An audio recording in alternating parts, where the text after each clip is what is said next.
మూఢనమ్మకాలు అనేవి చాలా రోజులుగా మనుషుల్ని ఏలుబడి చేస్తున్నాయి. నమ్మకాలు, మూఢనమ్మకాలు. మూఢనమ్మకం అనేది ఎలా ఉంటుందంటే, ఒక మనిషి మట్టి మెదడులో పుట్టి అది ఒక మనిషి ద్వారా మరో మనిషికి, ఆ మనిషి ద్వారా ఇంకో మనిషికి, ఆ మనిషి ద్వారా మరో మనిషికి, అలా ఒక ప్రాంతానికి, ఒక రాష్ట్రానికి, ఒక దేశానికి, చివరికి ప్రపంచానికి కూడా వ్యాపించిన ఆశ్చర్యపోనంతగా ఈరోజు చాలా మూఢనమ్మకాలు ప్రపంచాన్ని అలుముకున్నాయి. చాలామంది చాలా విషయాలు చూడకపోయినా నమ్ముతుంటారు. చూడకపోయినా నమ్ముతారు. పాయింట్ నోట్ చేసుకోండి అందరూ. ఎలా నమ్ముతారని చెప్తున్నాను. చూడకపోయినా నమ్ముతారు. ఆ చూడకపోయినా నమ్మేటువంటి విషయాలలో ఒక ప్రధానమైన విషయం ఏంటంటే, బలవంతంగా ప్రాణం తీసుకున్న వాళ్ళు, అనగా ఆత్మహత్య చేసుకుని చచ్చిపోయిన వాళ్ళు గాలి అవుతారని, దయ్యం అవుతారని, పట్టుకుంటారని, పీడిస్తారని, పీక నొక్కుతారని, కనబడ్డారని, ఎదురయ్యారని, ఇలాంటి మాటలు చెప్పేవాళ్ళు చాలామందిని మనం చూస్తాం. ఏమై రైట్ ఆర్ రాంగ్? నేనేమైనా కొత్త విషయం చెప్తున్నానా? ఇది వరకు మీరు అందరూ విన్నదేనా? ఇది చెప్పాలి. నేనేమైనా కొత్తది చెప్తున్నానా? ఇది అంతా మాకు తెలుసండి, జనాలందరూ నమ్మేదే ఇది అని మీరు నాతో ఏకీభవిస్తారా? చెప్పండి. ఏకీభవిస్తానన్న వాళ్ళు చేయతాలి. రైట్. ఆల్మోస్ట్ ఆల్ ఈ సభలో ఉన్న వాళ్ళందరూ ఏకీభవిస్తారు. ఎందుకు ఏకీభవించరు? ఎందుకంటే ఇది మన చిన్నతనం నుంచి మనకు అలవాటు. ఒకడు అంటాడు, రాత్రి నిద్ర లేచిన తర్వాత, రాత్రి పడుకుని ఉదయం నిద్ర లేచిన తర్వాత ఒకడు అంటాడు, మన పక్కింటోడు, మన ఎదురింటోడు ఎవడో చచ్చిపోయాడు కదా, ఉరి తీసుకుని చచ్చిపోయాడు కదా, వాడు మీద పడిపోయాడు ఆ రాత్రి అంటాడు.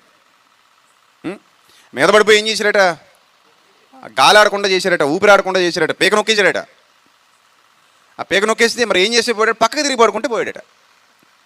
ఇప్పుడు నేను మీ పీక నొక్కాలనుకుంటే మీరు పక్కకి తిరిగి పడుకున్నా నొక్కగలను, బోర్లా పడుకున్నా నొక్కగలను, వెలకలా పడుకున్నా నొక్కగలను, ఎలా పడుకున్నా నొక్కగలను.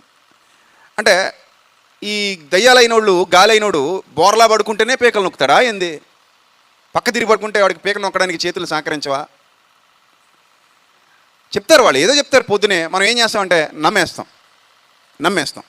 నమ్మేసి క్రైస్తవులు అనుకోండి, మంచం చుట్టూ కొబ్బరి నూనె వేస్తారు, ఏదో పద్దం వేసినట్టు ముగ్గుతో, లేకపోతే నుదుటి మీద సిలువు గుర్తు వేసుకుంటారు, లేకపోతే బైబిల్ తల దగ్గర తలగడ కింద పెట్టుకుని పడుకుంటారు, లేకపోతే ఈ మధ్య ఇంకా ఏవో యేసుక్రీస్తు యంత్రాలు, సిలువులు వచ్చేట అవి చేతులు కట్టుకు పడుకుంటున్నారు గుమ్మాలకి. హైందవ సోదరులు అనుకోండి, తాయితులు కట్టించుకోవడము, పసుపు తాడు కట్టించుకోవడము, ఏరు ముక్కలు కట్టించుకోవడము, లేకపోతే ఎవడొకటి దగ్గరికి వెళ్ళి నిమ్మకాయలు, ఎండుమిరపకాయలు పూజ చేసిస్తే తెచ్చుకుని తల కింద పెట్టుకోవడం, గుమ్మానికి కట్టుకోవడం, పటాలు పెట్టుకోవడం, సంథింగ్ వాళ్ళు చేస్తుంటారు. ఇక ఇస్లాంలో కూడా ఇలాంటివి ఉన్నాయి. అక్కడ కూడా కొంతమంది ప్రత్యేకమైన బాబాలు ఉంటారు. వాళ్ళు కూడా ఏవో మంత్రించిస్తుంటారు, అవి తెచ్చుకుని వీళ్ళు కట్టుకుంటుంటారు. ఇవన్నీ మనం మాట్లాడుకోవడానికి బాగున్నాయి. కానీ ఈ సభలో చాలామంది ప్రజలు ఉన్నారు. మీ అందరినీ నేను సూటిగా అడుగుతున్నాను. నేను చనిపోయిన వ్యక్తి మరలా తిరిగి రావడం చూశానండి అని వాళ్ళు చేయెత్తాలి. ఎవడు లేడు. ఫ్రాంక్గా మాట్లాడుకుంటే, పిచ్చోడు కాకపోతే, పిచ్చోడైతే చేయెత్తాడు. ఫ్రాంక్గా మాట్లాడుకుంటే, పిచ్చోళ్ళు కాకపోతే, వాళ్ళు నిజాన్ని నిర్భయంగా ఒప్పుకుంటే, ఇంతవరకు చచ్చిపోయిన వాడిని ఎప్పుడూ మన కళ్ళతో మనం తిరిగి రావడం చూడలేదు. విచిత్రం ఏంటంటే, మన పల్లెల్లో గేదెలు కాసుకునేటోళ్ళు, కూలి పనికి పోయేటోళ్ళు, పాలు అమ్ముకునేవాళ్ళు, పెరుగు అమ్ముకునేవాళ్ళు, వ్యవసాయం చేసుకునేవాళ్ళు, చిన్న చిన్న ఉద్యోగాలు, చిన్న చిన్న వ్యాపారాలు చేసుకునేవాళ్ళు ఎవరైనా చచ్చిపోయారు అనుకోండి, వాళ్ళు గాలి అయిపోయారని, వాళ్ళు ఏదో అయిపోయారని చెప్తారు తప్ప, సిల్క్స్మిత చచ్చిపోయింది, గాలి అవ్వలేదు. దివ్యభారత్ చచ్చిపోయింది, గాలి అవ్వలేదు. పివి నరసింహారావు గారు చచ్చిపోయారు, ఎన్టీ రామారావు గారు చచ్చిపోయారు, ఇందిరాగాంధీ గారు చచ్చిపోయారు. Powerful women. ఇందిరాగాంధీ అంటే మామూలు ఆవిడ కాదు, చాలా పవర్ఫుల్ క్యాండిడేట్ అంటారు. ఇంకా వాళ్ళ మాట పక్కనెడితే, 2 రాష్ట్రాలను గడగళ్ళాడించినటువంటి కిల్లర్ వీరప్పన్ చచ్చిపోయాడు. మరి ఆడు గాలి అయితే ఎలా ఉంటుంది? గంధపు చెట్లన్నీ గాలికి ఎగిరిపోతాయి. బతికుండగానే గంధపు చెట్లను నరికిపడేశాడు, స్మగ్లింగ్ చేశాడు. అలాంటిది కిల్లర్ వీరప్పన్ కానీ గాలేడు అనుకోండి, మరి గంధపు చెట్లు ఏమవ్వాలి? ఇప్పుడు గాలికి ఎగిరిపోవాలిగా, వాళ్ళని చంపిన వాళ్ళు చచ్చిపోవాలిగా. లేదు, ప్రపంచాన్ని దడదడలాడించాడు ఎవరు? ఉగ్రవాది బిన్ లాడెన్. ప్రపంచాన్ని గడగడలాడించాడు, చంపేసింది అమెరికా. నిఘా వేసి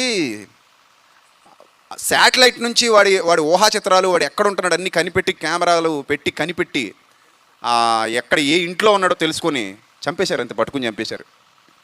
ఇప్పుడు అమెరికా మీద పగతోనే కదా ఆ విమానాన్ని హైజాక్ చేశాడు. అతని విమానంతోనే, వాళ్ళ ట్విన్ టవర్స్ని ఏం చేశాడు?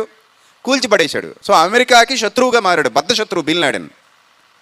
ఆ కోపంతో, ఆ పగతో అమెరికా ఏం చేసిందంటే బిన్ లాడెన్ని పట్టుకుని చంపేసింది. ఇప్పుడు బతికుండగానే మీరు ఆలోచించండి, బతికుండగానే అన్ని వేల మందిని చంపేసినోడు, అన్ని లక్షల మందిని చంపేసినోడు, అన్ని దేశాలని గడగడలాడించినోడు మీరు అనుకున్నట్టుగా గాలేయాడు అనుకోండి, పాస్పోర్ట్ అక్కర్లా, వీసా అక్కర్లా, ముసుగేసుకో అక్కర్లా, ఎక్కడికి కావాలనుకుంటే అక్కడికి పోవచ్చు. ఇంకా గట్టిగా మాట్లాడితే అమెరికా ప్రెసిడెంట్నే ఆవహించవచ్చు. వాడు గాలి అయితే ఎవరిని ఆవహించవచ్చు? మీరు అనుకున్న లెక్కల ప్రకారంగా అమెరికా ప్రెసిడెంట్నే ఆవహించవచ్చు. అమెరికా ప్రెసిడెంట్నే ఆవహించి అమెరికా మొత్తాన్ని వాడి కోరిక నెరవేర్చేసుకోవచ్చు. అమెరికా మొత్తాన్ని ఏం చేసేయచ్చు? నాశనం చేసేయచ్చు. కానీ వాడు గాలెవల. ఈ సెలబ్రిటీలు, గొప్ప గొప్పోళ్ళు, నేరస్తులు, ఉగ్రవాదులు, తీవ్రవాదులు, కసబ్ అంతెందుకు, కసబ్ ముంబై ఉగ్రదాడిలో దొరికాడు. తర్వాత మనం ఉరి తీసేసాం, మన ఇండియా ఉరి తీసేసింది. చాలా రోజులు కూర్చోబెట్టి మేపి ఇంకా అనవసరం అని చెప్పి ఉరి తీసేశారు. మరి వాడు గాలి అయితే ఎప్పటికి ఎన్ని చోట్ల ఏం పేలిపోవాలో, ఏమైపోవాలో, ఏమి నాశనం అయిపోవాలో, వాడు పెద్ద పెద్ద వాళ్ళందరిని ఆవహించేసి దేశాన్ని నాశనం చేసేయాలి కదా. అలాగా జరగల. ఇలా మనం ఆలోచించుకుంటూ పోతే ఎక్కడా కూడా మనకి ఎలాంటి రుజువులు కనబడట్లేదు, కానీ మనం నమ్ముతున్నాం. అంతెందుకు 12 గంటలకు ఒంటేలకు వెళ్ళాలంటే మీ అందరికీ భయం, చాలామందికి మీలో భయమే కదా. పక్కన ఎవడొకరు లేపుతారు, భార్య అయితే భర్తనో, భర్త అయితే భార్యనో, పిల్లలైతే తల్లిదండ్రులనో, ఎవరొకరిని లేపి నేను బాత్రూమ్కి వెళ్ళాలి, కొంచెం సాయం వస్తావా అని అడుగుతారు. ఏమమ్మా ఏమవుద్దంటే పగలు లేని ఆ బాత్రూమ్ భయం రాత్రి ఎందుకు వచ్చింది? పగలు అదే బాత్రూమ్ అదే ఇల్లు, రాత్రి అదే బాత్రూమ్ అదే ఇల్లు, జస్ట్ చీకటి పడింది అంతే, అంతకు మించి తేడా ఏమీ లేదు. రాత్రికి పగలకి తేడా ఉంది చెప్పండి. పరిసరాలు ఏమైనా మారిపోతాయా? ప్రాంతాలు ఏమైనా మారిపోతాయా? ఏమి మారు, అవే చెట్లు, అవే ఇల్లులు, అవే వీధులు, అవే మనుషులు, అవే గ్రౌండ్లు, కాకపోతే కొంచెం రంగులు తగ్గుతాయి అంతే. అంతేనా? మెట్ట మధ్యాహ్నం ఎలా ఉంటుంది, బాగా వెలుగు ఎక్కువ ఉంటుంది, సూర్యుడు ఉంటాడు కాబట్టి. రాత్రిపూట అంత వెలుగు ఉండదు, ఈ దీపాలో లైట్లో వెలిగించుకుంటాం కాబట్టి కొంచెం లైటింగ్ తక్కువ ఉంటుంది తప్ప రాత్రికి పగలకి పెద్ద తేడా ఏమీ లేదు. అదిగాక ఈ లైటింగ్ వచ్చేసిన తర్వాత, ఈ కరెంట్ కనిపెట్టుకున్న తర్వాత మరీ తేడా తగ్గిపోయింది. కానీ మీకు పగలంతా బాగానే ఉంటారు, రాత్రి అయ్యేసరికి ఏవో గుర్తొస్తుంటాయి. ఏం గుర్తొస్తాయి అని అంటే, వాడు పోయాడు, వీడు పోయాడు, ఆవిడ ఊరు తీసుకుంది, ఆవిడతో బియ్యం ఏరుకున్న, పక్కన అరుగు మీద కూర్చుని బియ్యం ఏరుకున్న మనిషి 5 వరకు పిచ్చపాట మాట్లాడుకున్నోళ్ళే. ఆవిడతో కలిసి ఎన్నో విషయాలు పంచుకుని ఉంటారు వీళ్ళు, పనికొచ్చేవి పనికిరానివి కూడా. కానీ ఆవిడ బతుకున్నంత వరకు ఆవిడని ఒకలా చూసి ఆవిడ ఉరి తీసేసుకుంది అనగానే ఆవిడ మీద ఏదో తెలియని ఒక భ్రమ, ఒక భ్రాంతి పెట్టుకుని ఇప్పుడు ఆవిడ ఒక పవర్ఫుల్ ఉమెన్ అయిపోయింది. అంటే అప్పటి వరకు లేని పవర్ ఇప్పుడు ఎప్పుడు వచ్చేసింది? చనిపోయిన తర్వాత వచ్చేసింది. ఓ బాగా పవర్ఫుల్ అయిపోయింది. ఇదంతా ఎందుకు మన నరనరాల్లో జీర్ణించుకుపోయింది అని అంటే, చూడండి, అదొక ఇంగ్లీష్ సినిమా, ఇంగ్లీష్ ఓడి తీసినటువంటి దయ్యాల సినిమా. ఆ పక్కన ఉన్నదే దయ్యంగా చేసిన ఆమె, ఒరిజినల్గా ఆమె అలా ఉంటుంది. అది ఒరిజినల్ ఫోటో. మేకప్ వేసి దయ్యంగా మార్చిన తర్వాత అలా తయారైంది. అందుకే బిఫోర్ ఆఫ్టర్ అని 2 చూపిస్తున్నాను మీకు. మేకప్ వేసి దయ్యంగా మార్చిన తర్వాత ఆ పెదాలకి రంగు, కళ్ళల్లో లెన్సెస్, తర్వాత ఆ తెల్లని కలరు ముఖానికి, జుట్టల చంద్రవందరగా చేయడం. సో ఇదంతా కూడా ఏంటి అని అంటే మేకప్ వేసి ఆమెను అలా మార్చారు. అలా మార్చడం వల్ల సినిమాలో ఆమె ఆ రక్తాన్ని తాగేసినట్టు, పేక కొరికేసినట్టు, వెనక్కి వచ్చేసినట్టు ఇవన్నీ చూపించేసరికి ఇప్పుడు ఒకవేళ ఈ తెర మీద అదే సినిమా కానీ ప్లే చేసామనుకోండి, మీరు ఇంటికి కూడా వెళ్ళరు. ఎందుకంటే నమ్ముతున్నారు కాబట్టి. మన తెలుగు రాష్ట్రాల్లో అయితే ఇలాంటి వాటికి పెట్టింది పేరు రామ్ గోపాల్ వర్మ. రేవతితో రాత్రి అనే సినిమా చేశాడు ఎప్పుడో మా చిన్నప్పుడు. ఆ రేవతి ఎలా ఉంటుంది చూడండి, దాని మీద మీకు స్క్రీన్ మీద చూపిస్తాడు. మామూలుగా అయితే రేవతిని చూస్తే అంత భయం వేయదు, కానీ రాత్రి అనే సినిమాలో రేవతిని చూసినప్పుడు మాత్రం కొంచెం భయం అనిపిస్తుంది. ఎందుకు భయం అనిపిస్తుంది? అదిగో ఆ పళ్ళు, ఆ కళ్ళు నిజంగా దయ్యమేనేమో అనిపించేలా. అదిగో ఆ రేవతి మామూలుగా అలా ఉంటుంది. రేవతి ఒరిజినల్గా ఎలా ఉంది అలా ఉంటుంది కదా. ఇదే రేవతిని ఎలా చూపించాడు చూడండి రామ్ గోపాల్ వర్మ. ఆ ఫోటోలో చూడండి, పై ఫోటో ఎంత భయంకరంగా చూపించాడు, చాలా భయంకరంగా చూపించాడు. ఈ సినిమా చూసి చాలామంది ప్యాంట్లు తడిపేసుకున్నారట ఆ రోజుల్లోనే, భయంతో వణికిపోయేవారట. అంటే ఈ ముద్రలు ఏవైతే ఉన్నాయో, ఈ సినిమాల తాలూకు ముద్రలు ఏవైతే ఉన్నాయో, ఈ అబద్ధాలే ప్రజల్లో బలంగా నాటుకుపోయాయి. మరి కొన్ని ఇమేజెస్ చూడండి. ఈ మధ్యకాలంలో నన్ అని ఒక ఇంగ్లీష్ మూవీ వచ్చిందట, నన్. అది బాగా ప్రాచుర్యం పొందింది. ఆమె కూడా చాలా భయంకరంగా చిత్రీకరించారు, కానీ ఆమె ఎలా ఉంటుంది చూడదు. ఒరిజినల్గా ఆమె అలా ఉంటుంది. అఫ్ కోర్స్ ఒరిజినల్గా కూడా కొంచెం తేడాగానే ఉంది ఆవిడ. సో ఆమెకు మేకప్ వేసేసరికి ఇంకా భయంకరంగా మారింది. ఈ భయంకరమైన మేకప్ వేసి జనానికి చూపించేసరికి అమ్మో దెయ్యం, దెయ్యం ఎలా ఉంటుందా. ఈ మూవీ అట భయపెట్టిన మూవీల్లో టాప్ లిస్ట్లో ఉందట, టాప్ 10లో ఉందట. ఇది ఇప్పటి వరకు వచ్చిన బాగా భయపెట్టిన మూవీల్లో టాప్ 10లో ఉన్నటువంటి మూవీ అట ఇది. దీన్ని అనేది అంత భయంకరంగా ఉంటుంది. ఒంటరిగా చూడాలంటే మీకు ఒళ్ళు గగురు పొడిచేద్ది. ఇంట్లో ఎవరో లేనప్పుడు లైట్లన్నీ కట్టేసుకుని ఫుల్గా సౌండ్ పెట్టుకుని టీవీలో ఇది వేసుకుని చూస్తే మీరు చూడగలిగితే మీరు చాలా ధైర్యవంతులు అని దీనికి రివ్యూలు ఇచ్చిన వాళ్ళు కూడా లేకపోలేదు. ఇప్పుడు తీసినోడు ధైర్యంగా తీసినప్పుడు, చేసినోడు ధైర్యంగా యాక్టింగ్ చేసినప్పుడు చూడడానికి మనకేటి భయం గుడ్డు. ఒంటరిగా కాదు శ్మశానంలో వేసినా నేనైతే చూస్తాను, నాకు ఇబ్బంది ఏం లేదు. నన్ను ఒక్కడనే శ్మశానంలో కూర్చోండబెట్టి వాళ్ళు ఇష్టం వచ్చినంత సౌండ్ పెట్టుకున్నట్టు నేను వినగలిగినంత, మరీ దరిద్రంగా సౌండ్ పెట్టేస్తే చెవులకు దెబ్బ కాబట్టి నా చెవులు వినగలిగినంత సౌండ్ పెట్టి శ్మశానంలో నన్ను ఒక్కనే కూర్చుండబెట్టి ఎవడు కనుచూపు మేర దూరంలో ఏ మనిషి లేకుండా నాకు ఈ మూవీ వేసి చూపిస్తే నేను చూడగలను. ఆ ధైర్యం, గుండె ధైర్యం నాకు ఉంది. ఎందుకు చెప్తున్నానంటే నాకు తెలుసు అది అబద్ధం అని. ఆ నటించింది ఒక మనిషి, ఆ మనిషి ఫోటో కూడా మనకు ఒరిజినల్గా కనబడుతుంది.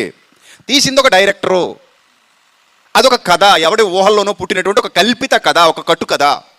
నిజానికి అలాంటి దయ్యం భూమి మీద లేదు, అలాంటి దయ్యం భూమి మీద నిజంగా లేదు, అది కల్పిత కథ. ఇది నాకు క్లియర్గా తెలుసు కాబట్టి చూడొచ్చు. ఆ డైరెక్టర్ తీసేటప్పుడు ఎన్నిసార్లు చూసుంటాడో, అంతే కదా. ఎడిటింగ్ రూమ్లో కూర్చొని ఎన్నిసార్లు చూసుంటారు వాళ్ళు, ఈ సీన్ ఎలా తీస్తే బాగుంటుంది, అలా తీస్తే బాగుంటుంది అని ఎన్నిసార్లు చూసుంటారు. ఆవిడ యాక్టింగ్ ఎన్నిసార్లు కెమెరా ముందు ఎలా భయపెట్టకూడదు అలా భయపెట్టాలి, కళ్ళు ఎలా పెట్టాలి, పళ్ళు ఎలా పెట్టాలని ఎన్నిసార్లు చెప్పుంటాడో ఆ దయ్యానికి కదా. సో వాళ్ళకి ఏమీ భయం అనిపించదు. కానీ భయం అనిపించేది ఎవరికి? ఈ నమ్ముతున్న, గుడ్డిగా నమ్ముతున్న అమాయకుడికి. నేను ఎలా బైబిల్ చదివానో, నేను ఎలా బైబిల్ నేర్చుకున్నానో, నేను ఎలా నా సంఘానికి విశ్వాసులకు బోధిస్తానో, ఏ విధంగా ప్రజల్లో ఉన్న మూఢనమ్మకాలు తొలగించాలని నేను కంకణం కట్టుకున్నానో మీకు అర్థమవుతుంది. రైట్. గతంలో కూడా మన తెలుగు సినిమాల్లో కూడా ఇదిగో చంద్రముఖి అనేదో బాగా పాపులర్ చేశారు లేదా? చంద్రముఖి కలెక్షన్ల వర్షం కురిపించిందట. ఎందుకంత అది కాదు, అలా పెట్టారు. అలా పెడితే భయం అయిందా? అలా ఆయనకి కూడా భయం అవుతుంది. సూర్య గారికి, జ్యోతికతో సంసారం చేసే సూర్య గారికి కూడా ఏమవుతుంది? భయం అవుతుంది. ఇద్దరు పిల్లలు వాళ్ళకి, వాళ్ళ ఇద్దరు పిల్లలు కూడా భయం అవుతుంది. వాళ్ళ అమ్మ ఇంట్లో ఎలాగొస్తే కళ్ళు అలా పెట్టుకొని, ఒళ్ళు ఇలా పెట్టుకొని, మొహం అంతా మసిపూసేసుకొని, కుంకుమ అంతా రాసేసుకొని అర్ధరాత్రి రోడ్డు మీద మీరు నడిచి వస్తున్నారు అనుకోండి, వెనకాల అలాంటి యాసం వేసుకొస్తే మీకు గుండె ఆగిపోద్ది ఒంటరిగా ఉంటే. అసలు ఏంటంటే ఆ ఫీడ్బ్యాక్, అది మైండ్కి ఏదైతే ఫీడ్బ్యాక్ ఇస్తారో ఆ ఫీడ్బ్యాక్ మనం నరనరాల్లో జీర్ణించుకుపోవడం వల్ల వన్స్ నువ్వు నమ్మితే నీకు భయం వేస్తుంది. నమ్మితే భయం వేస్తుంది. నమ్మబోతే ఏ భయం లేదు, అస్సలు భయమే వేయదు. ఎవడైతే నమ్ముతున్నాడో వాడికి ఏం వేస్తుంది? భయం వేస్తుంది. సో మామూలుగా అయితే ఎంత పద్ధతిగా ఉందో చూడండి. ఆవిడ గౌరవంగా, హుందాగా, పద్ధతిగా ఉంది ఆవిడ కదా. సూర్య గారి వైఫ్ మీ అందరికీ తెలుసు, చాలా సినిమాల్లో చేసింది ఈవిడ హీరోయిన్గా. సో ఆవిడకి అలా మేకప్ వేసి చూపించారు మనకి.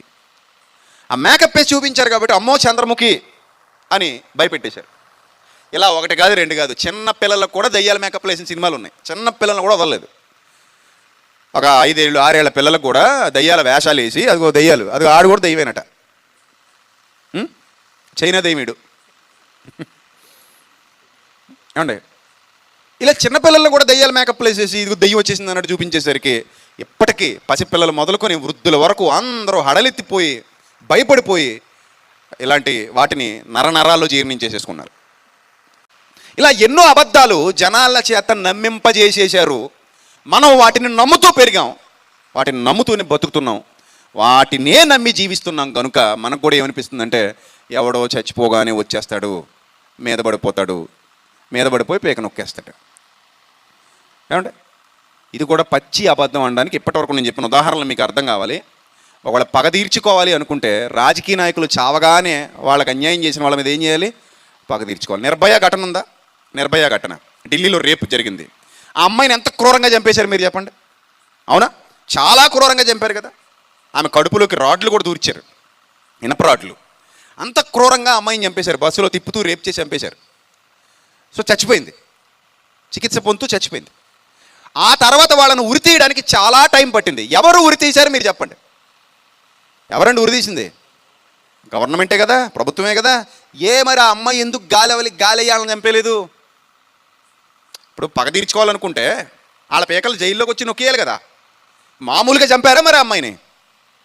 అత్యంత క్రూరంగా పాశవికంగా చంపేశారు. అప్పుడు ఆ అమ్మాయి ఎందుకు పగ తీర్చుకోలేదని నేను అడుగుతున్నాను. తెలివిగా ఆలోచించేవాడు ఇలా ఆలోచిస్తాడు. బుర్ర కూడా ఏం చెప్పినా నమ్ముతాడు. ఆ అమ్మాయి ఎందుకు చంపలేదు. అంతెందుకు మొన్న మన హైదరాబాద్లో దిశ హత్య కేసు మీ అందరికీ తెలుసు. ఆ తర్వాతే మన ఆంధ్రాలో కూడా దిశ చట్టం చేశారు. ఈ దిశ హత్య కేసు ఆ అమ్మాయిని చంపేసిన తర్వాత కాల్ చేశారు కదా, పెట్రోల్ పోసి కాల్ చేశారు. ఆ తర్వాత వాళ్ళని ఏదో ఎన్కౌంటర్లో చంపేశారని మనం చూసాం. నిజాలు దేవుడికి ఎరుక. కానీ మరి అమ్మాయి ఎవరి మీద ఎందుకు పగ తీర్చుకోలేదు? కొన్ని సంవత్సరాల కింద చచ్చిపోయిన ఆయేషా మీరా హత్య కేసు ఇంకా అది తేలలేదు. ఏదో సినిమాల్లో దెయ్యాలు వచ్చి వాళ్ళ కేసులు వాళ్ళే సాల్వ్ చేసుకున్నట్టు దెయ్యాలే కేసులు సాల్వ్ చేసేసుకుంటాయట. దెయ్యాలే నేరస్తులను పట్టించి పోలీసులకు అందజేస్తాయట.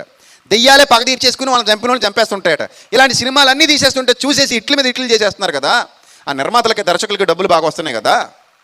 మరి ఇప్పుడు మనం ఒరిజినల్ సంఘటనలు మాట్లాడుకుంటున్నాం. ఆయేషా మీరా హత్య కేసు ఎందుకు తేలలేదు? నిర్భయ ఘటనలో వాళ్ళకి శిక్ష ఎందుకు ఆమె విధించలేదు?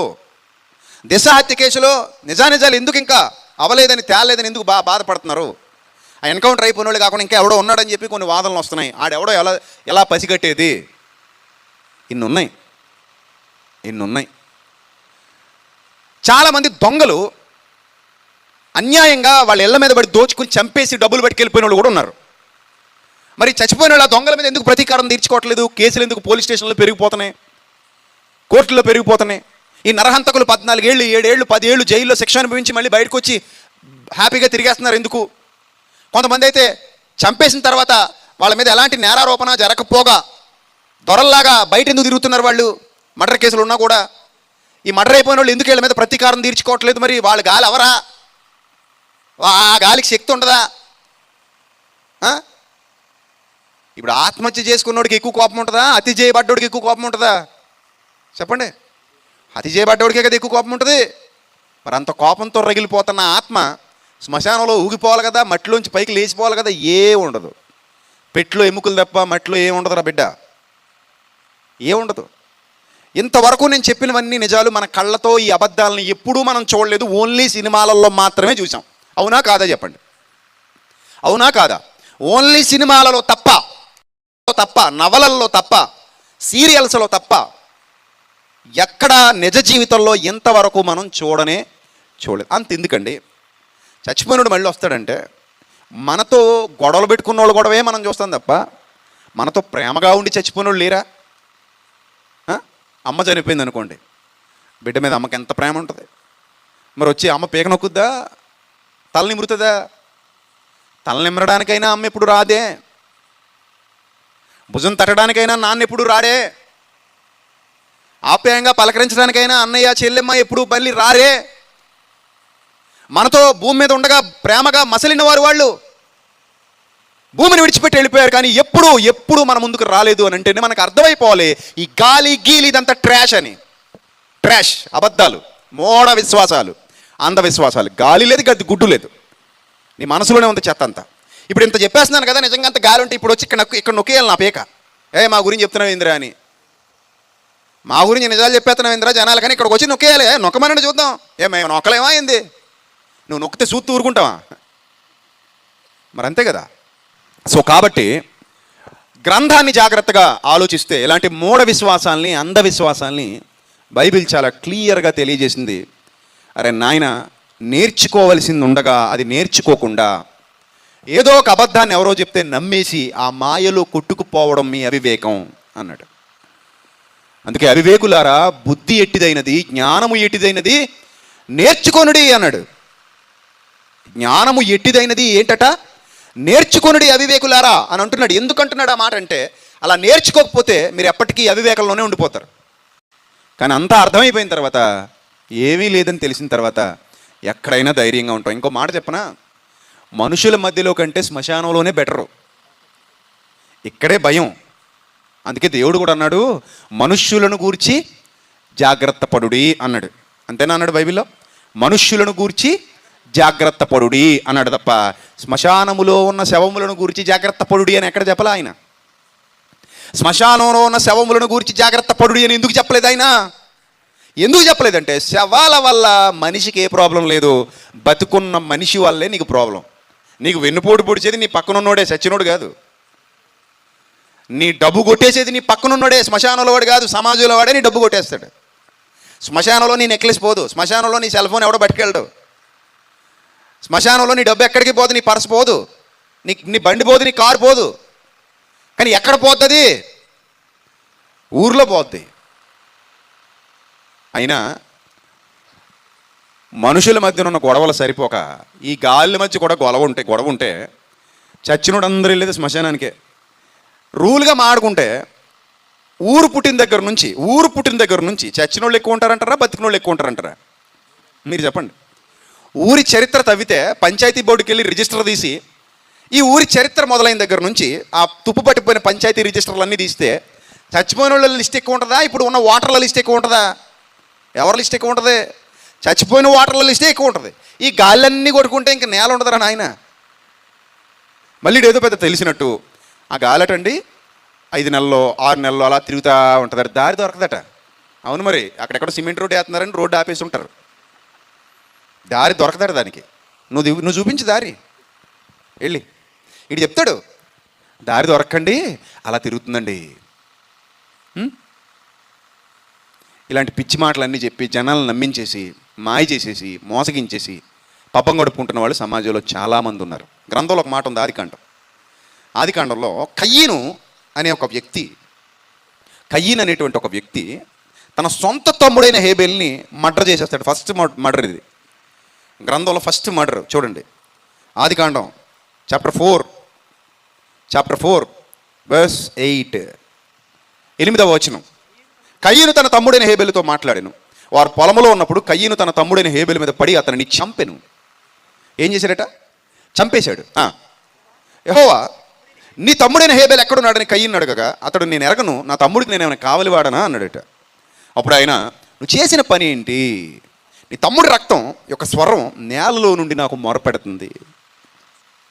నేలలో నుండి దేవునికి మొరపెట్టింది అన్న సందర్భం రాయబడింది తప్ప ఈ కయ్యను మీద పగదీర్చుకోవడానికి హేబెల్ రెడీ అయ్యాడు అన్నట్టుగా ఎక్కడ రాయబడలా. ఈయన గుడ్ క్యారెక్టర్ అండి, హేబెల్ గుడ్ క్యారెక్టర్స్ దయ్యాలు ఎవరో బ్యాడ్ క్యారెక్టర్స్ అవుతారని అంటారేమో మీరు. అలా అనుకుంటే బ్యాడ్ క్యారెక్టర్స్ కూడా చచ్చిపోయారు. కిందనే చూడండి 23వ వచనం, అదే అధ్యాయం 23వ వచనం చూడండి. లిమెక్ అనేవాడు తన భార్యలతో అంటున్నాడట, ఒక ఆవిడ పేరు ఆదా, ఒక ఆవిడ పేరు సిల్లా. ఓ ఆదా ఓ సిల్లా, నా పలుకు వినండి. లిమెకు భార్యలారా నా మాట ఆలకించండి. నన్ను గాయపరిచినందుకు ఒక మనిషిని చంపేశా అన్నాడు. నన్ను గాయపరిచినందుకు ఒక మనిషిని చంపేశా అంటే ఈడొక హంతకుడు. ఈ లిమెక్ అనేవాడు ఒక హంతకుడు. ఈ హంతకుడిని మరొకడు చెడ్డవాడు గాయపరిచినందుకు ఆ చెడ్డవాడిని చెడ్డవాడు చంపేశాడట, మర్డర్ చేశాడు. నన్ను గాయపరిచినందుకు ఒక మనిషిని చంపేశా, నన్ను దెబ్బ కొట్టినందుకు ఒక పడుచువాడిని చంపేశా. మరి ఇప్పుడు వీళ్ళిద్దరూ కలిసి ఏం చేయాలి? అక్కడ చంపింది ఇద్దరైతే ఏం చేయాలి? లిమెక్ని చంపేయాలిగా. ఒక్కడైతే కూడా ఆ ఒక్కడొచ్చి లిమెక్ని చంపేయాలిగా. ఒక్కడి గురించి అక్కడ చెప్తుంటే 2 times చెప్తే గనుక చంపేయాలిగా. సో ఇలాంటి సంఘటనలు ఎక్కడ గ్రంథంలో కనబడవు. అంతెందుకు, నాబోతు అనే ఒక బేదోడు ఉంటాడు. ఈ ఆహాబ్ అనే రాజుకి ఆ నాబోతు అనేవాడి ద్రాక్ష తోట లాగేసుకోవాలన్న కోరిక పడుతుంది. అంతే కదా, ఎప్పుడు పెద్దోడే బేదోడు తినేస్తుంటాడు. ఇది మన సమాజంలో నిత్యం జరిగేదే. పెద్దోడు కళ్ళు ఎప్పుడు దేని మీద ఉంటాయి? బేదోడు ఆస్తుల మీద ఉంటాయి. మరి అదేం కర్మ మనకు అర్థం కాదు. బోలెడంత వాడికి ఉంటుంది, అయినా కూడా మన స్థలాలే కబ్జా చేస్తుంటారు, మనయే దోచేసుకుంటారు, మనయే లాగేసుకుంటుంటారు. అది అర్థం కాదు. ఇంకా ఎన్ని కోట్లు ఉన్నా కూడా ఇంకా కరువు తీరదు. బేదోడి మీద పడి ఆ బేదోడిది దోచేసుకుంటారు. చాలామంది రాజకీయ నాయకులు కూడా బేదలకు వచ్చే డబ్బులు కొట్టేస్తుంటారు. బేదలకు వచ్చే డబ్బులు మన ఎవడో పెన్షన్ తినేసినట్టు ఎవడదో ఆ పెన్షన్ కూడా తిన్నాడంటే ఇంక శవాల మీద రూపాయలు ఏరుకునే రకం అనమాట. ఆ ముసలాళ్ళకి వచ్చే పెన్షన్ ఎంత వస్తుంది? మహా అయితే 2000 వస్తుంది, 3000 వస్తుంది, 5 నేడువే. ఈ బేదోడికి వచ్చేవన్నీ కొట్టేసి ఆడు పెద్దోడు అవుతా ఉంటాడు. ఇలాంటి దౌర్భాగ్యకరమైన ఆలోచన ఆహాబుకు వచ్చింది. అతగాడు ఏం చేశాడంటే నాబోతు ద్రాక్ష తోట మీద కనుబడింది. అది ఏదో విధంగా దోచుకోవాలని ప్లాన్ చేస్తే పాప నాబోతు అన్నాడు, పిత్రార్జితం నేను ఇవ్వలేనన్నాడు. ఇవ్వలేనంటే ఇంటికెళ్ళి ఆ భార్యతో చెప్తే ఆవిడ ఇంకా పెద్ద గూండారాని, ఆమె చాలా చెడ్డది యెజబేలు. ఆమె ఏం చేసిందంటే ఈ నాబోతు అనే ఈ వ్యక్తిని కుట్ర పన్ని అన్యాయంగా చంపించేసి ఆ ద్రాక్ష తోట వీళ్ళ వశం చేసేసుకుంటారు. చాలా క్రూరంగా చంపేస్తారు, అక్రమంగా. ఒక మంచోడు ఎంత బాధపడి చచ్చిపోతాడో ఆ టైంలో. ఏ తప్పు చేయలా, ఏ పాపం చేయలా, తన సొంత పొలం, అది పిత్రార్జితం, అది చూసుకుంటూ బతుకుతున్నాడు, తోట చేసుకుంటూ బతుకుతున్నాడు సాగు. అది అన్యాయంగా దోచుకోవడం మాత్రమే కాకుండా లేని నింద లేని తప్పు అతనికి ఆపాదించి అతన్నంత క్రూరంగా కొట్టి చంపేస్తే నిజంగా అతనికి గాలి అయితే ఆహాబు కుటుంబం ఏమైపోవాలి? మట్టి కొట్టుకుపోవాలి. పగ తీర్చుకుంటాడు కదా, మరి మనసులో అయినా భావన ఉండిపోద్దిగా, నేను ఏ తప్పు చేయలేదు అనే భావన ఉండిపోద్దిగా. అన్యాయంగా నా పొలం లాక్కున్నారు, అన్యాయంగా నన్ను చంపేశారు, నా పిల్లల్ని దిక్కులేని వాళ్ళని చేశారు, నా కుటుంబాన్ని దిక్కులేని వాళ్ళని చేశారని ఒక బాధ ఆ నాబోతు అనే వ్యక్తి హృదయంలో ఉండదా? ఉంటుందిగా. మరి అతను పగ తీర్చుకోవాలనుకుంటే ఎంత పవర్ఫుల్గా మారిపోవాలి, ఎంత భయంకరమైన దైవం అయిపోవాలి. లేదు. ఎందుకు లేదు అని అంటే,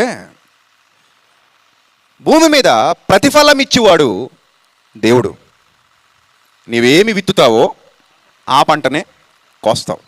60 లేదా 70 ఏళ్ల ఈ జీవితంలో మనం చేసిన ప్రతి దానికి లెక్క అప్పగించాల్సిన పరిస్థితి ఉంది. ఆత్మ లేదా మనిషి, ఈ మనిషిలోనికి ఆత్మ అనే శక్తిని ప్రవేశపెట్టినవాడు దేవుడు కనుక అన్ని అధికారాలు ఆత్మ మీద ఆయనకే ఉంటాయి. ఎలా పడితే అలా తిరుగుతా, బయటకు వచ్చి తిరుగుతా, వాడి మీద పడతా వీడి మీద పడతా అంటే there is no chance. Bible చాలా క్లియర్గా చెప్పింది, మన్నైనది వెనుకటి వలె మన్నైపోవును, ఆత్మ దాని దయచేసిన దేవుని యొద్దకు మరలిపోవును, మరలా పోవును. చాలా క్లియర్. మన్నైనది వెనుకటి వలె మన్నైపోవాలి. ఆత్మ 4వ వార్డులోనో 3వ వార్డులోనో తిరగడానికి కుదరదు. మరలా ఏమైపోవాలి? మరలా ఎక్కడి నుంచి అయితే దేవుడు పంపించాడో అక్కడికి వెళ్ళిపోవాలి తప్ప ఇక్కడ ఉండటానికి వీల్లేదు. అందుకే గ్రంథం ఎంత స్పష్టంగా చెప్పిందో మనం చూస్తే ప్రియులరా, యోబు గ్రంథం 16వ అధ్యాయం 22వ వచనం ఒకసారి చూద్దాం. యోబు గ్రంథం 16వ అధ్యాయం 22వ వచనం. కొద్ది సంవత్సరములు గతించిన తర్వాత తిరిగి రాని మార్గమున నేను వెళ్ళుదునన్నాడు. చూడండి, ఎక్కడికి వెళ్తాడట? ఏ మార్గం అటది? తిరిగి రాని మార్గం. కొద్ది సంవత్సరాలు గతించిన తర్వాత తిరిగి రాని మార్గమున నేను వెళ్ళుదును. నేను చనిపోయిన తర్వాత మళ్ళీ వెనక్కి రావడం అనేది ఉండదు. మన్ననేది వెనకటి వల్లే మన్న అయిపోతుంది. ఆత్మ దాని దయచేసిన దేవుని వద్దకు చేరిపోవాలి. అదే యోబు గ్రంథం 7వ అధ్యాయం 9వ వచనం కూడా చూద్దాం. అదే యోబు గ్రంథం 7వ అధ్యాయం 9వ వచనం. మేఘం విడిపోయి అదృశ్యమగునట్లు పాతాళమునకు దిగిపోయిన వాడు మరి ఎప్పుడునూ తిరిగి రాడు, అతడు ఇక ఎన్నడూ తన ఇంటికి రాడు, అతని స్థలము అతని మరలా ఎరుగదు అన్నాడు. ఎరుగదు. చచ్చిపోతే ఇక్కడ పని అయిపోయింది, వెళ్ళిపోవడమే. దేవుడు ఎక్కడికి పంపించాడో, ఎక్కడి నుంచి పంపించాడో అక్కడ తిరిగి వెళ్ళిపోవడమే తప్ప మరలా ఇక్కడికి వచ్చి పనులు చక్కబెడతా, అవి చేస్తా ఇవి చేస్తా అంటే నో ఛాన్స్ అంటున్నాడు. ఇంకా క్లియర్గా చూస్తే నూతన నిబంధనలో హెబ్రీ పత్రిక 9వ అధ్యాయము 27వ వచనం ఒకసారి చూద్దాం. హెబ్రీ పత్రిక 9వ అధ్యాయము 27వ వచనం. మనుషులు ఒక్కసారే మృతి పొందాలని నియమింపబడిను, ఆ తర్వాత తీర్పు జరుగును అన్నాడు. మనుషులు ఒక్కసారే మృతి చెందాలని ఏమైందట? నియమించబడింది. ఆ తర్వాత ఏం జరుగుతుందట? తీర్పు జరుగుతుంది. ఇది క్లియర్. నేను చచ్చినా అదే జరుగుద్ది, నువ్వు చచ్చిపోయినా అదే జరుగుద్ది. ప్రపంచంలో ఎవరు చచ్చిపోయినా, అది బలవంతంగా చచ్చిపోయినా మామూలుగా చచ్చిపోయినా ఎలా చనిపోయినా సరే ఆత్మ దాన్ని దయచేసిన దేవుని వద్దకు వెళ్ళిపోవాలి తప్ప అక్కడెక్కడ గాలి తిరుగులు తిరగడానికి కుదరదు. అర్థమైందా? భూమి మీద ఉన్నట్టుగానే మరణం తర్వాత కూడా ఉంటుందని గ్రంథం ఎప్పుడు చెప్పలేదు. అలాగే ఇలాంటి అజ్ఞానాన్ని కూడా గ్రంథం చాలా క్లియర్గా ఖండించింది. అందుకే నేను ఎప్పుడు చెప్తూ ఉంటాను, బైబిల్ అనేది మత పుస్తకం కాదు. మత పుస్తకంలో ఉండేటువంటి మాటలు ఈ గ్రంథంలో లేవు. మహావిజ్ఞాన సంగతులే గ్రంథంలో వ్రాయబడ్డాయి. చాలా విలువైన లోతైన విషయాలు బైబిల్ చర్చించింది తప్ప అబద్ధాలు చెప్పి ఎప్పుడు మనుషుల్ని నమ్మించడానికి బైబిల్ ట్రై చేయాల. నువ్వు గాలి అయిపోతావు, అదే అయిపోతావు, ఇదే అయిపోతావు, వాళ్ళ మీద పగ తీర్చుకుంటావు, వీళ్ళ మీద పగ తీర్చుకుంటావు, వాళ్ళని చంపేస్తావు, వీళ్ళని చంపేస్తావు అని ఎక్కడ చెప్పలా. ప్రసంగి గ్రంథం ఈ చచ్చిపోయిన వాళ్ళ పరిస్థితి ఎలా ఉంటుందో చక్కగా ఒక్క మాటలో చెప్పేశాడు. ఒక్క మాటలో మొత్తం క్లియర్ చేసాడు. అది ఒకసారి చదువుదాం. ప్రసంగి గ్రంథం 9వ అధ్యాయం 5వ వచనం. ప్రసంగి గ్రంథం 9వ అధ్యాయం 5వ వచనం. బ్రతికి ఉండు వారు తాము శత్రువుని ఎరుగుదురు, అయితే చచ్చిన వారు ఏమీ ఎరుగరు అన్నాడు. చూడండి, క్లియర్గా బతుకున్న మనందరికీ చచ్చిపోతామని తెలుసు. ఏదో రోజు మనం పోతాం. ఇక్కడ శాశ్వతంగా ఉండిపోవడానికి మనం రాలా, వెళ్ళిపోవడానికే వచ్చాం. ఏదో రోజు వెళ్ళిపోతాం. బ్రతికి ఉండి వారికి తాము శత్రువుని ఎరుగుదురు, అయితే చచ్చిపోయిన వారు ఏమీ ఎరుగరు, వారి పేరు మరువబడి ఉన్నది. వారి పేరే మనం మర్చిపోయామట. ఇంకా వాళ్ళు మన జ్ఞాపకాల్లో కూడా లేరు. మెల్లిమెల్లిగా మర్చిపోయాం వాళ్ళని. శ్మశానంలో పెట్టేసి ఇంటికి వచ్చేసిన తర్వాత వాళ్ళ జ్ఞాపకాలు కూడా మనకు లేవు. వారి పేరు మరువబడి ఉన్నది, వారికి ఏ లాభము కలగదు.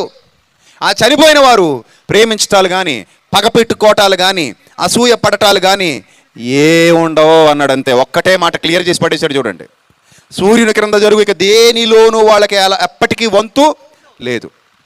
ఒక రకంగా చెప్పాలంటే బైబిల్ నేర్చుకున్న తర్వాత ఎక్కడ లేని ధైర్యం వస్తుంది.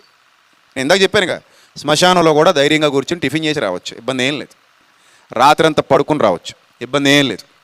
ఎందుకంటే మనం నమ్మిన మూఢనమ్మకమే మన భయం తప్ప నిజాన్ని నమ్మితే భయం ఎగిరిపోద్ది. అర్థమైందా? మూఢనమ్మకాల్ని నమ్ముతూ మూఢనమ్మకాల్ని వెంబడిస్తూ ఉంటే అవి నిన్ను అలా వెంటాడుతూనే ఉంటాయి. మనిషి ఏమో దున్నపోతులా ఉంటాడు, చలిచేమలా వణికిపోతుంటాడు రాత్రి అయ్యేసరికి. ఎందుకంటే మనం చిన్నప్పుడు చదువుకున్న పద్యం గుర్తొస్తుంది, మేడి పండు చూడ మేలిమయ్యుండు పొట్ట విప్పి చూడ పురుగులుండు అన్నట్టు. పిరికివాని మదిని వెంక మీ లాగురా అన్నాడు కదా వేమన పద్యం. అలాగా పైకి ఎలా ఉన్నా కూడా లోపల పిరికితనం ఉందనుకోండి, ఆ పిరికితనంతో వణికిపోతూ ఉంటాడు. అందుకే గ్రంథం చాలా స్పష్టంగా చెప్పింది, చచ్చిపోయిన తర్వాత మళ్ళీ తిరిగి రావటాలు ఉండవు. గాళ్ళు గీళ్ళు ఏమీ లేవు. నువ్వే పెద్ద గాలిగడివి, నువ్వే తిరగాలి ఊరి మీద ఏం తిరిగినా. అంతే తప్ప ఆ గాలి ఈ గాలి వచ్చి నీ మీద పట్టాలు, నిన్ను నొక్కటాలు ఏ ఉండవు. ఇవన్నీ అబద్ధాలు. ధైర్యంగా పడుకోండి, హ్యాపీగా ఉండండి.